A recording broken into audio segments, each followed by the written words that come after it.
Good evening, everyone, and welcome back to Sports Desk. Welcome to Sports. I'm Shea McDonald. Here in Fort Lauderdale, Shea McDonald. Here in Tropical Park, Shea McDonald. Alan Grotter and Shea McDonald. Gentlemen, thank you for being here today. It is going to be Shea McDonald as Michael Jackson and Johnny Mustian as Mr. Fantastic. Super stoked to have you guys on the huddle. Thank you for joining. Pleasure to be here.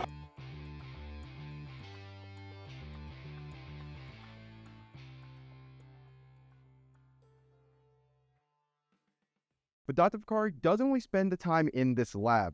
During his free time and on the weekends, he takes off the lab coat and he steps into the dojo and trades in that lab coat for a sword.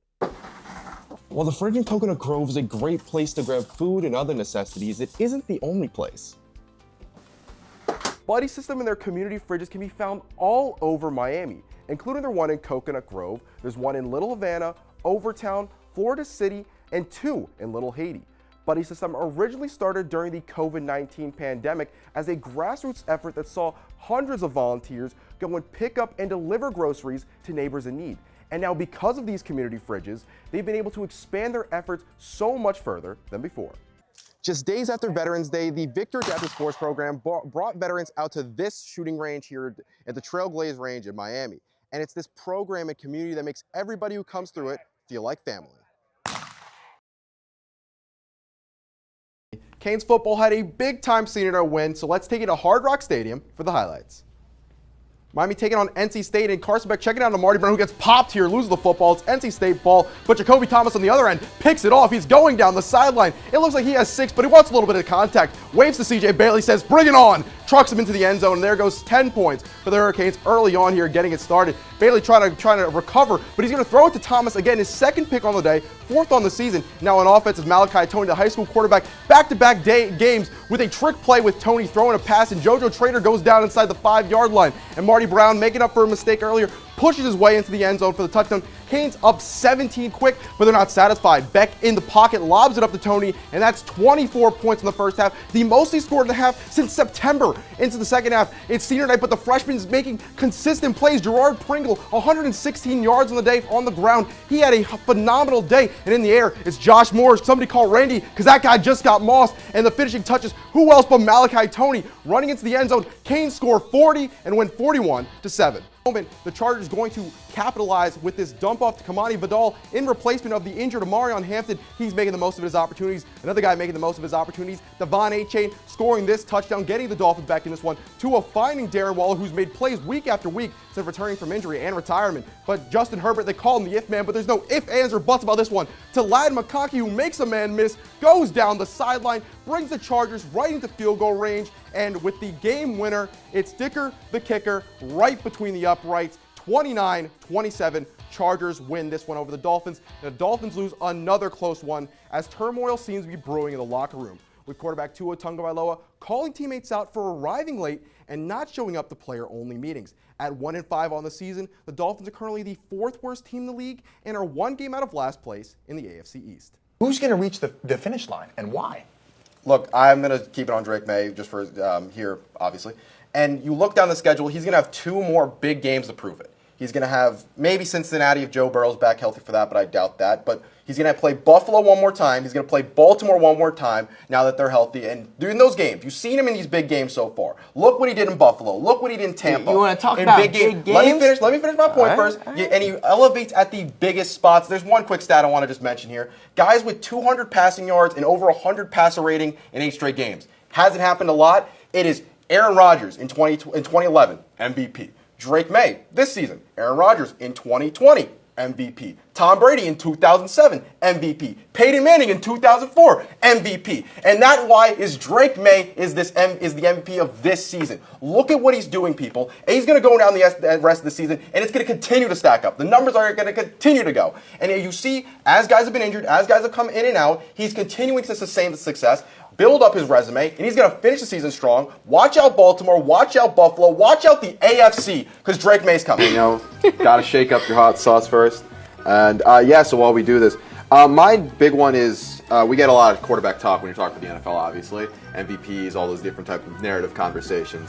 And I feel like we kind of shoehorn in 4 guys at the top of the league where it's Mahomes, Allen, Burrow, Lamar is just solidified top 4. My hot take is that I just think there's a sizable gap between Burrow being behind those top three, personally. I think he gets put in these conversations when, like, you look at his career, he doesn't have the MVPs. I know he's the one Super Bowl run. He's always hurt now, and we just kind of just assume he's in that conversation with Mahomes, Allen, and Lamar, when, like, I just don't really feel it. I don't see it, and when the injuries and the slow starts of these seasons you talk about, then I can't have him in there in that top four, personally. I agree. Well, solidified in that top four. Maybe you can have the argument, but still, yeah. I'll respond, but first. Let's try It's time for the wing. All right. Okay. We cheers in the end every time. Yes, cheers Yeah, for sure. every single one. Cheers. Put Cheers. the napkin. That's wicked smart. Okay. Wicked smack. Wicked smack, kid. Moving over to Hurricanes football, they return from their second bye week tomorrow night, and they're going to have to take on the Louisville Cardinals, who have been right outside the top 25 all season long at 4-1. They're going to present some challenges to Miami, so here's a breakdown of what the keys are to this game. Louisville is going to present a lot of challenges to Miami, but Miami's going to have to stop it first off here by getting to Miller Moss. Moss was sacked 5 times last week, and when pressured, he's not very mobile and he's turnover prone. Miami's defensive line, led by Heisman candidate Ruben Bain, can make it a long night for him. Next up, it's going to be, can't let that bell ring. Chris Bell Jr. is one of the best receivers in college and is coming off a 12-catch, 170-yard, 2-touchdown performance. Miami's going to need to keep him in check to keep Louisville's offense limited. And last, but most importantly, 4 full quarters. Last game against FSU, Miami's offense stalled out and let the opponent back into the game. Louisville has made some comebacks this year, including a 17-point comeback against Pitt, and so the Canes have to keep their foot on the gas to take this one home. Kickoff for the Canes is tomorrow night at 7 p.m. on ESPN.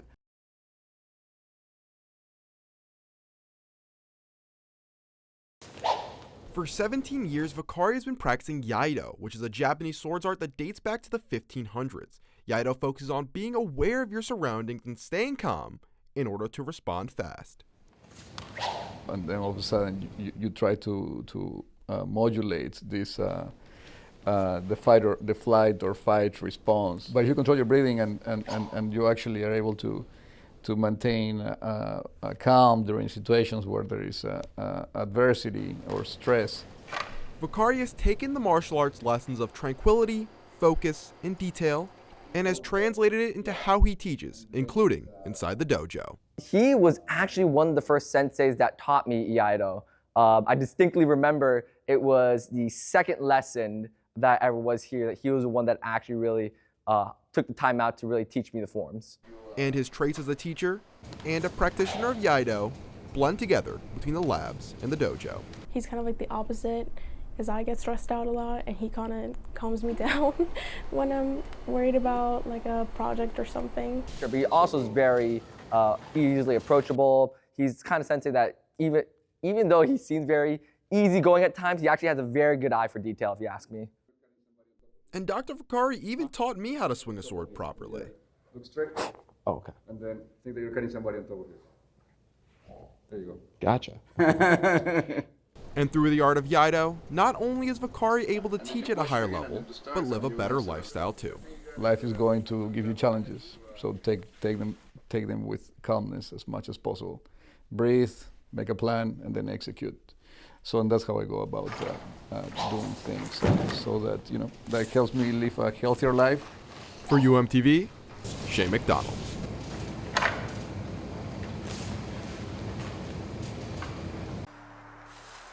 The work starts early in the morning, unloading a car and stocking a fridge with sandwiches, fruits, water, and everything someone will need to get their day started. It makes me feel good that I can help put food in some of the people that have insecurities right now, and it's a hard society. So. Paula Mesa is a volunteer for Buddy System MIA, which is a Miami group that stocks community fridges to provide free food for those in need. And Paula loves making a stop in Coconut Grove. Hey, sweetie, how you doing?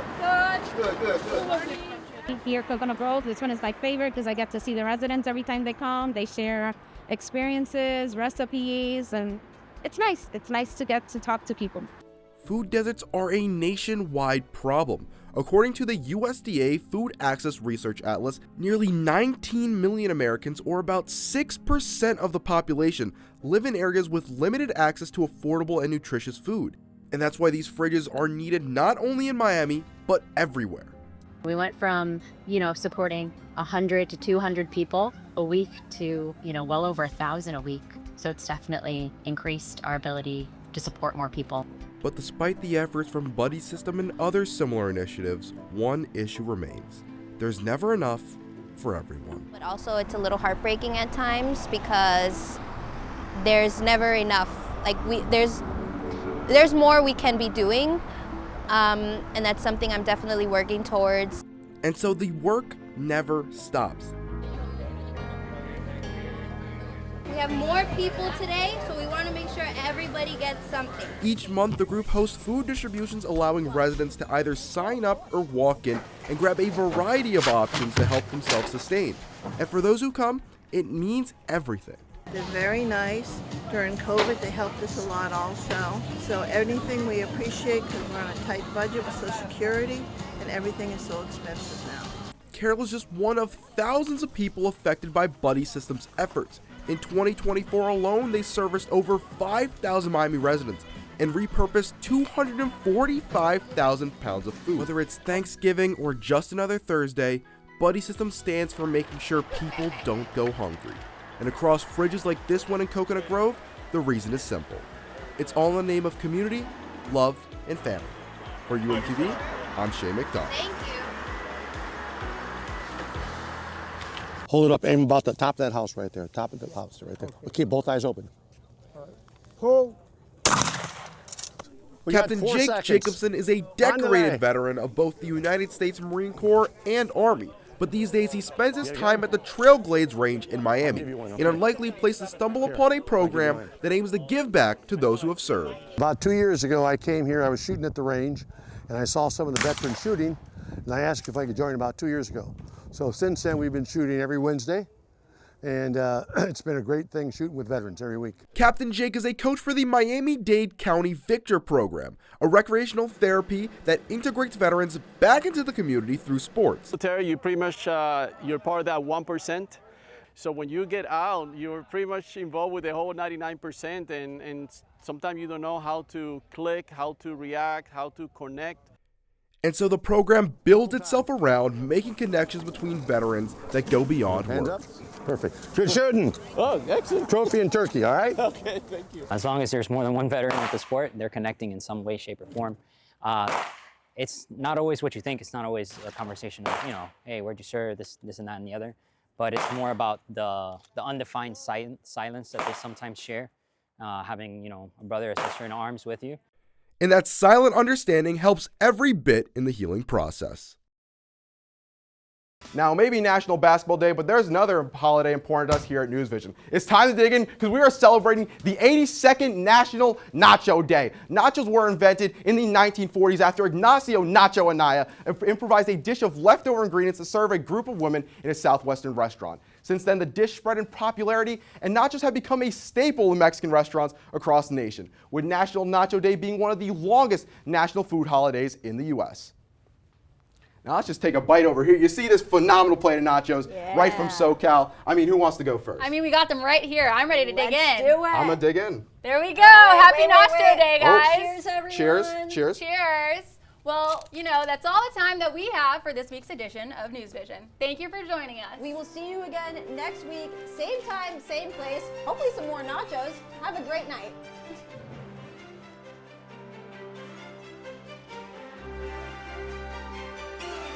They put into making this happen for me. Yeah, and when you came to UM all those years ago, did you ever expect anything like this could happen? Never. I mean, it couldn't have been a further thought in my mind than something like this actually happening. And I was actually told that it was going to be something totally different, so my mind was not even thinking about this as a possibility. And next thing I know, I see these two come around the corner, and I'm like, well, what is going on? Mm-hmm. And then I hear the drum beat and everything. I was like, oh my God. It's about to happen.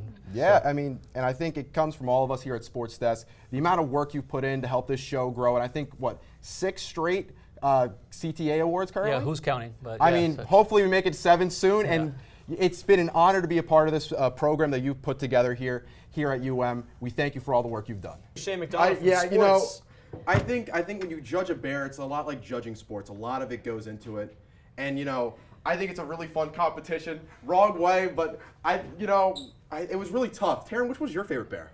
Johnny, my favorite, you're not Johnny, you're I'm Shea. Shea. My favorite bear is the one who ran through the grocery store in Arizona last week. Well, he's getting ready for next season. You got to respect it, eating as much as possible, but it's prep. Chunk 32 with a broken jaw winning it, I mean, that's inspirational. It's fighting through adversity, and that's really what it's That's all about. like Jordan's flu game, but for bears, essentially. Yeah, it's going to be interesting, David versus Goliath, but you got to head to Key West. I got to go home, and that's all we have for today's show. Thank you for joining us. Make sure to catch us here every Friday, same time, same place. Have a great weekend, everyone.